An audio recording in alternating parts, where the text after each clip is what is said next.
નમસ્કાર વિદ્યાર્થીઓ, chapter number 2માં next topic ઉપર આપણે આગળ વધીએ તો વિદ્યુત સ્થિતિમાન અને એની સાથે સંકળાયેલા દાખલાઓ કર્યા પછી હવે આપણે એ વિદ્યુત સ્થિતિમાન સાથે સંકળાયેલી સપાટીઓ વિશે ચર્ચા કરીશું, જેમાં આપણે સમસ્થિતિમાન પૃષ્ઠો વિશે સમજવા જઈ રહ્યા છીએ। તો સમસ્થિતિમાન પૃષ્ઠો શું છે એના નામ ઉપરથી આપણને થોડો ઘણો ખ્યાલ આવે। સમ, સ્થિતિમાન અને પૃષ્ઠ ત્રણ શબ્દો થયા। તો એ ત્રણ શબ્દોનો આપણે અર્થ કરીએ તો સમ એટલે શું લખી શકીએ? તો કે સમ એટલે સામાન્ય ગુજરાતી શબ્દ છે સમાન। સમ એટલે સમાન, પછી સ્થિતિમાન એટલે વિદ્યુત સ્થિતિમાન વી, પૃષ્ઠ એટલે સપાટી। તો વ્યાખ્યા શું લખી શકાશે? વ્યાખ્યા શું થશે? તો વ્યાખ્યા આના ઉપરથી આપણે આપીએ તો શું કહી શકાય? તો કે આના ઉપરથી વ્યાખ્યા આપવા માટે આપણે એક વિદ્યુતભાર લઈએ ક્યુ। આ એક બિંદુવત વિદ્યુતભાર છે। હવે એ વિદ્યુતભારથી કોઈ એક અંતર આપણે નક્કી કરીએ અને એ અંતરે વિદ્યુત સ્થિતિમાન શોધીએ। તો અહીંયા હું એક વર્તુળ દોરું છું। આ જે વર્તુળ છે એના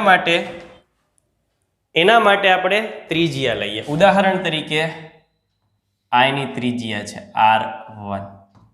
હવે કોઈ પણ અંતર લેશો એટલે R1 જ થવાનું છે। તો આ સપાટીના કોઈ પણ બિંદુએ વિદ્યુત સ્થિતિમાન થાય KQ/R1 અને સપાટી પરનું દરેક બિંદુ R1 અંતરે જ છે, એટલે સપાટી માટે આ વિદ્યુત સ્થિતિમાન અચળ થઈ ગયું। ઉદાહરણ તરીકે એની કિંમત V1 એ સપાટી પરના કોઈ પણ બિંદુ પાસે વિદ્યુત સ્થિતિમાન KQ/R1 જેટલું અચળ રહેશે। આવી બીજી સપાટી એટલે કે ત્રિજ્યા લઈ શકાય। ચાલો R1 ની બદલે બીજી કોઈ આપણે ત્રિજ્યા લઈને વાત કરીએ તો એના પછીની નેક્સ્ટ ત્રિજ્યા તરીકે હું લઉં છું R2 ત્રિજ્યાવાળો ગોળો દોરું છું। આ જે સપાટી છે એની ત્રિજ્યા R2 છે। તો આ સપાટીના કોઈ પણ બિંદુએ વિદ્યુત સ્થિતિમાન KQ/R2 અચળ થશે। આ સપાટી માટે અચળ, પહેલી સપાટી માટે V1, બીજી સપાટી માટે V2। સપાટી બદલે આપણે આ પહેલી સપાટીની બદલે બીજી સપાટી પસંદ કરીએ તો એ બદલી જાય, અર્થાત V1 અને V2 સરખા નથી, પણ બંને સપાટીઓ અલગ અલગ ત્રિજ્યાવાળી છે ને। એક સરખી ત્રિજ્યાવાળા બિંદુએ એક સરખા અંતરવાળા બિંદુએ વિદ્યુત સ્થિતિમાન સમાન હોય, પછી એ R1 હોય કે R2, પણ R1 નું ને R2 નું જુદું। આ સપાટી પરના દરેક બિંદુએ સરખું, પણ એનું અને આનું જુદું। આવા ઘણા બધા વર્તુળો લઈ શકાય। ધારો કે ત્રીજું વર્તુળ તરીકે હું લઉં છું R3। તો એના માટે જો હું વાત કરું તો V3 = KQ/R3 એ પણ સપાટી નંબર 3 માટે અચળ થશે। પહેલી સપાટી માટે કોઈ પણ બિંદુએ V1 જ વિદ્યુત સ્થિતિમાન મળશે, બીજી સપાટી માટે કોઈ પણ બિંદુએ V2 જ મળશે, ત્રીજી સપાટી માટે કોઈ પણ બિંદુએ V3 જ મળશે। એટલે સરખા અંતરે આવેલા બિંદુઓ એમાંથી આપણે જો કોઈ પૃષ્ઠ પસાર કરીએ તો એ કેવું હોય છે? ગોળાકાર। અર્થાત એક ગોળો લઈ લઈએ એની આસપાસનો, તો એ ગોળા પરના દરેક બિંદુએ વિદ્યુત સ્થિતિમાન સમાન હોય છે। તો એના પરથી વ્યાખ્યા આપણે આવું આપી શકીએ કે વિદ્યુત ભારથી સમાન અંતરે આવેલ બિંદુએ, એક જ સરખા અંતરે આવેલું હોય તો બિંદુએ વિદ્યુત સ્થિતિમાન સમાન હોય છે। અને એવા બિંદુમાંથી પસાર થતું પૃષ્ઠ દોરીએ, સપાટી દોરીએ, તો એ સમગ્ર સપાટીનું વિદ્યુત સ્થિતિમાન સમાન હોવાથી એને સમસ્થિતિમાન પૃષ્ઠ, સમાન વિદ્યુત સ્થિતિમાન ધરાવતું પૃષ્ઠ કહેવામાં આવે છે. તો આ થયું સમસ્થિતિમાન પૃષ્ઠ. હવે એ જોઈએ કે પૃષ્ઠ અને વિદ્યુત ક્ષેત્ર વચ્ચેનો કોણ શું હોય. તો આપણે આ જે લખ્યું છે એ કાઢી અને ફરી પાછી આ જ આકૃતિ ઉપરથી વાત કરીએ તો જો ધન વિદ્યુત ભાર અહીંયા આપણે લીધેલો હોય અને એના વિદ્યુત ક્ષેત્ર માટેની આપણે વાત કરતા હોય તો હું અહીંયા ધન વિદ્યુત ભાર માટે વિદ્યુત ક્ષેત્ર, આપણો નિયમ છે કે ધન વિદ્યુત ભાર હોય તો વિદ્યુત ક્ષેત્ર બહાર નીકળતી દિશામાં હોય. કોઈ પણ જગ્યાએ ધન વિદ્યુત ભારને કારણે વિદ્યુત ક્ષેત્ર છે એ બહાર નીકળતી દિશામાં છે. હવે આ સ્થિતિની વાત કરીએ ને તો વિદ્યુત ક્ષેત્ર બહાર નીકળતી દિશામાં છે. હવે હું ધારો કે અહીંના કોઈ બિંદુની વાત કરું છું તો આ બિંદુ પાસે સપાટી આ રીતે થશે, બરાબર છે. સપાટીનો સદિશ ds આ રીતે થશે અને સ્થાનાંતરનો સદિશ ક્યાં થાય તો કે આ સપાટી ઉપર તમે આ રીતે જતા હોય તો સ્થાનાંતરનો સદિશ આ દિશામાં આવે dl અને ક્ષેત્રફળનો સદિશ આ દિશામાં આવે. આ એક બાબત. આ જ વસ્તુને હું બીજી રીતે સમજાવું કે આ સમસ્થિતિમાન પૃષ્ઠ છે. હવે સમસ્થિતિમાન પૃષ્ઠ છે ને તો હું બે બિંદુ લઉં. આ બિંદુ છે ને હું A કહું અને આ બિંદુ B કહું. હવે એક જ પૃષ્ઠ પરના બિંદુ છે તો A અને B બિંદુ હોય તો એટલું સ્પષ્ટ છે કે VA અને VB કેટલા થશે? સરખા જ થશે. સમસ્થિતિમાન પૃષ્ઠ છે તો VA માઇનસ VB શું થશે? 0. એટલે કે બે વચ્ચે વિદ્યુત સ્થિતિમાનનો તફાવત કેટલો થાય? 0. તો ચાલો V નું સૂત્ર શું છે? જો યાદ આવે તો આપણે આની પહેલા તૈયાર કર્યું હતું કે V is equal to minus E dot dl. સંજ્ઞા કાઢી નાખીએ તો આની બદલે આવું લખી શકાય E dl cos થીટા અને કેટલું થાય? 0. ચાલો વિદ્યુત ક્ષેત્ર 0 છે? ના, વિદ્યુત ક્ષેત્ર 0 નથી. A થી B આવો તો સ્થાનાંતર 0 થાય? નો થાય. તો કોણ 0 થાય? cos theta. cos theta 0, theta 0 તો cos થીટા 0 હોવાથી થીટા કેટલો થશે? 90 ડિગ્રી. આકૃતિ પરથી પણ મેં સમજાવ્યું કે સ્થાનાંતર સદિશ અને વિદ્યુત ક્ષેત્ર એ બે વચ્ચેનો ખૂણો 90 હોય. તો પૃષ્ઠ જો આ છે ને પૃષ્ઠનો સદિશ છે, ક્ષેત્રફળ સદિશ છે. પૃષ્ઠ સદિશ અને વિદ્યુત ક્ષેત્ર સમાંતર, પણ આ પૃષ્ઠ આ થાય કારણ કે નિયમ એવો છે ને કે ક્ષેત્રફળ સદિશ ક્યાં હોય? સપાટીને લંબ. તો પૃષ્ઠ એટલે કે સપાટી અને વિદ્યુત ક્ષેત્ર વચ્ચેનો ખૂણો કેટલો થાય? તો કે સપાટી અને વિદ્યુત ક્ષેત્ર વચ્ચેનો ખૂણો E અને પૃષ્ઠ બે એકબીજાને લંબ હોય એટલે કે થીટા કેટલો થઈ જાય? 90 થાય. અહીંયા આપણે બિંદુવત વિદ્યુત ભાર લીધો. કદાચ તમે કોઈ પણ પ્રકારનું સમતલ લેશો, ધારો કે આ સમતલ છે, આ પૃષ્ઠ છે, તો આના માટે જો વિદ્યુત ક્ષેત્રની વાત કરીએ તો વિદ્યુત ક્ષેત્ર રેખા આ રીતે નીકળતી હશે. આ વિદ્યુત ક્ષેત્રની દિશા થશે. એટલે પૃષ્ઠ છે એ સપાટી છે એ વિદ્યુત ક્ષેત્રને લંબ થશે.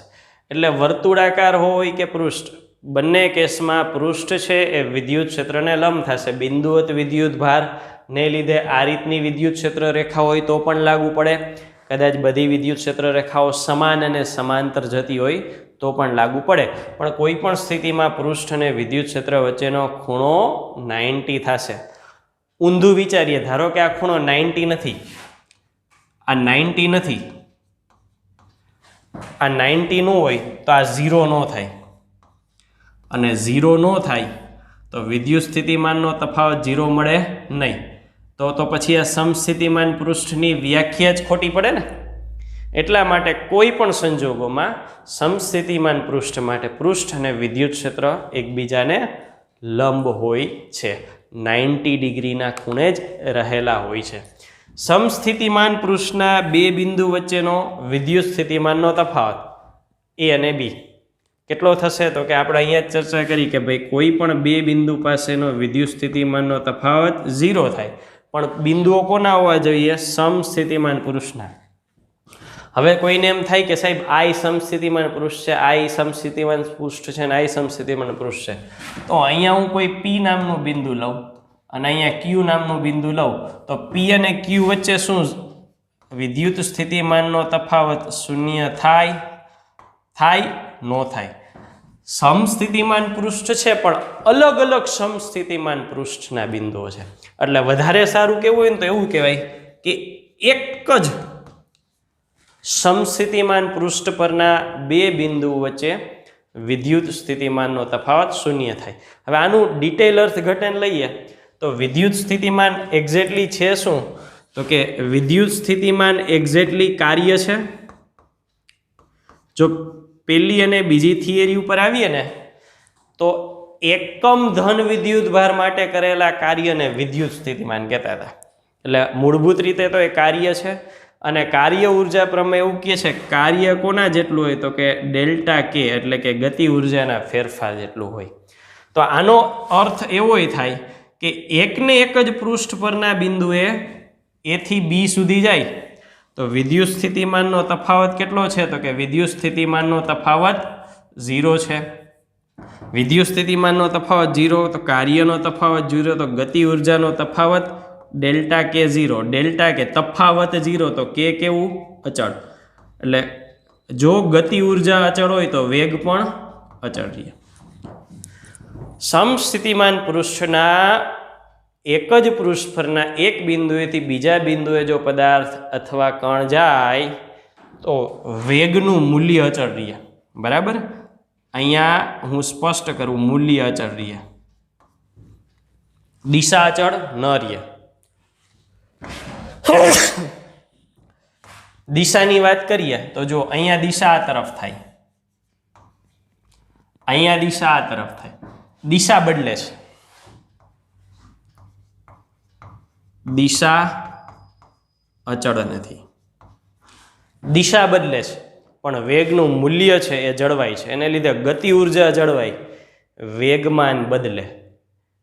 વેગમાનનું મૂલ્ય અચળ પણ વેગમાનની દિશા બદલે છે, એટલે વેગમાન બદલી શકે. તો આ પ્રકારની વર્તણૂક હોય. અહીંયા આપણે જે ચર્ચા કરી એમાં આપણે બિંદુવત વિદ્યુત ભાર લીધો. હવે વિદ્યુત ભારોના તંત્ર હોય તો આ વિદ્યુત સ્થિતિમાન પૃષ્ઠ કેના હોય એ જોઈએ. તો કે વિદ્યુત ભારોના તંત્ર માટે આ બાબતની ચર્ચા કરીએ ને તો વિદ્યુત ભારોના તંત્ર માટે આપણે એવું કહી શકીએ, અહીંયા લખીએ કે કે અચળ, એને લીધે વી અચળ. બે પ્રકારના આપણે તંત્રો લઈએ છીએ. બે પ્રકારના તંત્રોમાં છે પેલું વિજાતીય વિદ્યુત ભારો ના વિદ્યુત સ્થિતિમાન માટે સમસ્થિતિમાન પૃષ્ઠ. વિજાતીય એટલે ડાયપોલ, એક ધન વિદ્યુત ભાર અને એક ઋણ વિદ્યુત ભાર. તો એક ધન અને એક ઋણ વિદ્યુત ભાર માટે આપણે તંત્ર લેવું છે. તો આ બે વિદ્યુત ભારો લીધા, એક ઋણ છે અને એક ધન છે, અને એમની આજુબાજુ જો સમસ્થિતિમાન પૃષ્ઠ દોરીએ તો ધ્યાનથી જુઓ, આ વિસ્તારમાં નજીક છે, ગીચોગીચ છે, જ્યારે અહીંયા છૂટા છવાયેલા ગોઠવાયેલા છે. આના માટે દોરીએ તો એના માટે પણ એવું થશે. અહીંયા આ વિસ્તારમાં નજીક છે, આ વિસ્તારમાં દૂર ગોઠવાયેલા છે. એટલે વિજાતીય વિદ્યુત ભાર હોય ત્યારે બંને વચ્ચેના વિસ્તારમાં ક્ષેત્ર અથવા સમસ્થિતિમાન પૃષ્ઠો છે એ ગીચોગીચ ગોઠવાયેલા હોય છે, જ્યારે દૂરના વિસ્તારમાં થોડા દૂર ગોઠવાયેલા હોય છે. સજાતીય માટે, આ વિજાતીય માટે વાત કરી હતી એવું જ સજાતીય માટે જોઈએ તો સજાતીય વિદ્યુત ભારો હોય તો કે બે સજાતીય વિદ્યુત ભારો તરીકે ધન વિદ્યુત ભાર લીધું. એની આજુબાજુ આપણે જો ક્ષેત્રફળ માટે સમસ્થિતિમાન પૃષ્ઠો દોરીએ તો એમાં ઊંધું થઈ ગયું. અહીંયા વચ્ચેના વિસ્તારમાં ગીચોગીચ હતા, એની બદલે અહીંયા વચ્ચેના વિસ્તારમાં છૂટા છવાયેલા ગોઠવ. એવું જ અહીંયા થશે. બીજા વિદ્યુત ભાર માટે પણ આપણે દોરીએ તો અહીંયા વચ્ચેના વિસ્તારમાં એ છૂટા છવાયેલા ગોઠવાયેલા છે, જ્યારે બહારના વિસ્તારમાં એકબીજાની નજીક ગોઠવાયેલા છે. એટલે જો વિજાતીય વિદ્યુતભાર હોય તો વચ્ચેના વિસ્તારમાં ગીચોગીચ થઈ જાય છે, સજાતીય વિદ્યુતભાર હોય તો વચ્ચેના વિસ્તારમાં એ છૂટાછવાયા ગોઠવાઈ જાય છે. તો આ રીતે સમાન અથવા તો અસમાન, સજાતીય અથવા તો વિજાતીય વિદ્યુતભારમાં વિદ્યુત સ્થિતિમાન ગોઠવાયેલા હોય છે. સમસ્થિતિમાન પૃષ્ઠોનો ઉપયોગ શું છે? તો કે એની ક્યાંય ગણતરી નથી આવતી, પણ થિયોરેટિકલ ક્વેશ્ચનમાં એ ખૂબ કામમાં આવે. કઈ બાબતો કામમાં આવે? પહેલો મુદ્દો એ કે પૃષ્ઠ અને વિદ્યુત ક્ષેત્ર વચ્ચેનો ખૂણો 90 ડિગ્રી હોય છે. આ પહેલો મુદ્દો. પછી બીજો મુદ્દો એ કે એક જ પૃષ્ઠ પરના બે બિંદુ વચ્ચેનો વિદ્યુત સ્થિતિમાનનો તફાવત 0 હોય છે. એને લીધે ગતિ ઉર્જાનો તફાવતે 0 થાય, એને લીધે ગતિ ઉર્જા અચળ થાય, એને કારણે વેગનું મૂલ્ય અચળ થાય પણ વેગની દિશા અચળ ન થાય. એને લીધે વેગમાનનું મૂલ્ય અચળ થાય પણ વેગમાનની દિશા અચળ ન થાય. આ બાબતો થિયોરેટિકલી ક્વેશ્ચનમાં એવી રીતે આપેલી હોય કે જેનું અર્થઘટન કરવું પડે. આ સમસ્થિતિમાન પૃષ્ઠનો ડિટેલ ક્વેશ્ચન જ્યારે હોય કોમ્પિટિટિવ એક્ઝામનો એની ઉપયોગિતા છે. તો આ થયું સમસ્થિતિમાન પૃષ્ઠ. Thank you.